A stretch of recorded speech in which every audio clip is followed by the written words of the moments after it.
Humming sound and the magic of bees. Sit in a meditation position, with your back extremely straight. Become aware of the cervical part of the spine, and the neck, and aim for a perfectly vertical position aligned with the rest of the back. Keep your eyes closed. Become aware of the larynx. Start chanting a continuous humming, buzzing sound, making your throat vibrate. Make the sound while both exhaling and inhaling. Make short inhalations and long exhalations. Remain aware of the physical vibration generated in your larynx by the buzzing. Continue the practice for a few minutes. Then remain silent and motionless for a few more minutes, just feeling the vibration in the throat. Tips. This technique can be quite intoxicating. If practiced long enough, it induces a slightly exhilarating altered state of consciousness. The effect is strongly reinforced by being aware in the third eye at the same time, according to the principles developed in the next topic.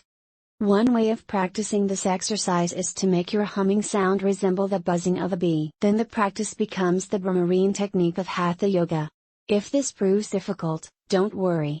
Any humming sound will do, provided you create a tangible vibration that you can feel when placing your fingers on the protuberance of the larynx. Bees, who are great experts in humming/buzzing sounds, are highly alchemical little creatures. Their connection with the sexual energy of plants is easy to observe. For instance, they help many plants to reproduce, by carrying pollen, the plant equivalent of semen, from one to another. They take the nectar from the reproductive parts of plants and turn it into honey. Honey is a remarkable substance in many ways. It keeps for years without any preservation process, a very long time, especially if you compare it to the lifespan of a worker bee, which is about 1 or 2 months. So the bees take a sexually related product and turn it into a non-perishable substance. This of course reminds us of the alchemical processes by which the sexual force is transmuted and which result in the formation of the body of immortality. On a simpler level, royal jelly, another product of the hive, is highly sought after and regarded as a substance of longevity.